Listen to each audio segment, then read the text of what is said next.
দেখি তাহলে আমরা স্পষ্ট দেখতে পাবো যে আমরা শুধু রাসূল সাল্লাল্লাহু আলাইহি সাল্লামকে আমাদের জীবনের চাইতে এখন পর্যন্ত বেশি ভালোবাসতে পারি। শুধু আমরা মুখে বলি হ্যাঁ আল্লাহকে বিশ্বাস করি, রাসূলকে বিশ্বাস করি, পরকালকে বিশ্বাস করি, কবরকে বিশ্বাস করি, কিন্তু প্রকৃতপক্ষে আমরা এখন পর্যন্ত আল্লাহ রাব্বুল আলামিনের ঈমানদার বান্দা হতে পারিনি। এমনকি রাসূলুল্লাহ সাল্লাল্লাহু আলাইহি সাল্লামের আদর্শ আমাদের বাস্তব জীবনে এখন পর্যন্ত আমরা আনতে পারিনি। আমরা শুধু মুখেই বলি যে আমরা রাসূলকে ভালোবাসি, রাসূলের উম্মত। আল্লাহ রাব্বুল আলামিন বলছেন রাসূলুল্লাহ সাল্লাল্লাহু আলাইহি সাল্লাম কাল কিয়ামতের মাঠে তার উম্মতদেরকে সুপারিশ করতে করতে তাদেরকে জান্নাতে নিয়ে যাবে। কিন্তু সেই বান্দা কোনগুলো? সেই বান্দা কারা? যারা রাসূলুল্লাহ সাল্লাল্লাহু আলাইহি সাল্লামকে তার পরিবারের চাইতে, তার জীবনের চাইতে বেশি ভালোবেসেছে, তার জানমালের চাইতে বেশি ভালোবেসেছে, সেই সমস্ত উম্মতদেরকে রাসূলুল্লাহ সাল্লাল্লাহু আলাইহি সাল্লাম কাল কিয়ামতের মাঠে সুপারিশ করে তাদেরকে জান্নাতে নিয়ে যাবে। বলেন সুবহানাল্লাহ। আমি আপনাদের সামনে রাসূলুল্লাহ সাল্লাল্লাহু আলাইহি সাল্লামের একটা ছোট্ট হাদিস বলবো। এই হাদিস বলেই আমি আপনাদের সামনে থেকে সংক্ষিপ্ত আলোচনা করব। আপনারা শুনবেন তো ইনশাআল্লাহ।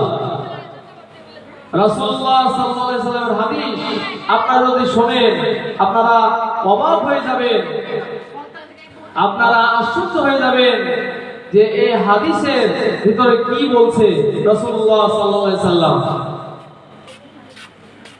রাসূলুল্লাহ সাল্লাল্লাহু আলাইহি সাল্লাম একটা বিষয় বললেন, এই তিনটি বিষয় যদি কেউ আমল করে, এই তিনটি বিষয়ের এতই সওয়াব, মানুষ যদি এই তিনটি বিষয়ের সওয়াব যদি জানতো তাহলে তারা এই তিনটি বিষয় হাসিল করার জন্য তারা প্রতিনিয়ত যুদ্ধে নেমে পড়তো। যুদ্ধ করে হলেও এই তিনটি বিষয় তারা আগে করত।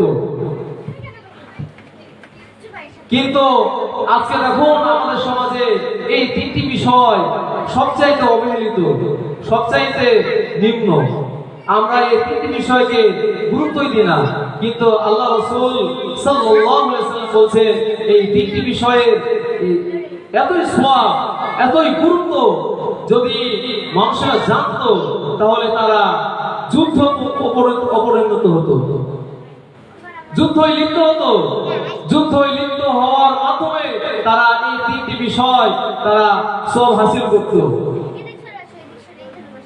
এই তিনটি বিষয়ে আপনাদের সামনে বলবো, আপনারা শুনবেন ইনশাআল্লাহ। হ্যাঁ, এই তিনটি বিষয়ে আপনাদের সামনে বলবো। আল্লাহর নবী বিশ্বনবী জনাবি মুহাম্মদুর রাসূলুল্লাহ সাল্লাল্লাহু আলাইহি সাল্লাম বলছেন, মানুষ যদি এই তিনটি বিষয় সম্পর্কে জানতো তাহলে সেই বান্দারা যুদ্ধ করে হলেও এই তিনটি বিষয়ের উপর আমল করত। এই তিনটি বিষয় সব হাসিল করার জন্য তারা যুদ্ধ লিপ্ত হতো। কিন্তু আজকে আমাদের সমাজে দেখেন এই তিনটি বিষয় আমরা অত গুরুত্ব দিই না, এই তিনটি বিষয় আমরা প্রাধান্য দিই না। এক নম্বর হচ্ছে মুয়াজ্জিনের আযান। এই আযান এতই গুরুত্বপূর্ণ, এতই ফজিলতপূর্ণ। এই আযানের গুরুত্ব, এই আযানের সওয়াব যদি মানুষ জানতো তাহলে মুয়াজ্জিনকে আযান দিত না, তারা যুদ্ধ করে হলেও তারা মসজিদে আযান দিত। কথা বলেন ঠিক কিনা? মানুষ যদি জানতো এই বিষয়ে এতই সওয়াব, আযান দেওয়ার এতই সওয়াব, তাহলে মানুষ যুদ্ধ করে হলেও মসজিদে আযান দিত। কিন্তু আজকে আমাদের সমাজে দেখেন এই আযান দেওয়াকে, মসজিদকে মানুষ ছোট চোখে দেখে। এই মুয়াজ্জিনরা বেতন পায় 5,000-6,000 টাকা। তাদের যদি কোনো জায়গায় বিয়েও লাগে তো তাদের যখন জিজ্ঞাসা করা হয় বেতন কয় টাকা পায়, তখন বলে 5,000 6,000 পায়, তখন তাদের বিয়েটাও ক্যান্সেল হয়ে যায়। বলে 5,000 6,000 টাকাতে কি চালাবে, কি করবে? এজন্য আজকে সমাজে দেখুন মুয়াজ্জিনদেরকে মানুষ অনেক ছোট চোখে দেখে, অনেক নিচু চোখে দেখে, কিন্তু আল্লাহর নবী বিশ্বনবী জনাবে মুহাম্মদুর রাসূলুল্লাহ সাল্লাল্লাহু আলাইহি ওয়াসাল্লাম বলেন, মানুষ যদি জানতো আযান দেওয়ার এতই সওয়াব, তাহলে যুদ্ধ করে হলেও তারা আযান দিত। আযান দেওয়ার অনেক সওয়াব। আল্লাহ রাসূল সাল্লাল্লাহু আলাইহি ওয়াসাল্লাম বলেন, কাল কিয়ামতের মাঠে যখন হাসর নাসর বিচারের কাজ শুরু হয়ে যাবে, তখন এক শ্রেণীর লোকেরা তাদের গলা উঁচুই থাকবে, তখন মানুষেরা বলবে যে এই লোকেরা কারা? তারা কি নবী রাসূল ছিল? দুনিয়াকে তারা নবী রাসূল ছিল? আল্লাহর ওলি ছিল? তখন আল্লাহ রাব্বুল আলামিন বলবে, না, তারা নবী রাসূল ছিল না, ওলি আওলাদ ছিল না, তারা দুনিয়াতে মসজিদে আযান দিত। এই আযান দেওয়ার কারণে তাদের গলা আজকে এত উপরে। আল্লাহ রাব্বুল আলামিন এই মুয়াজ্জিনদেরকে এত প্রাধান্য দিয়েছে, এত সম্মান দিয়েছে পরকালে।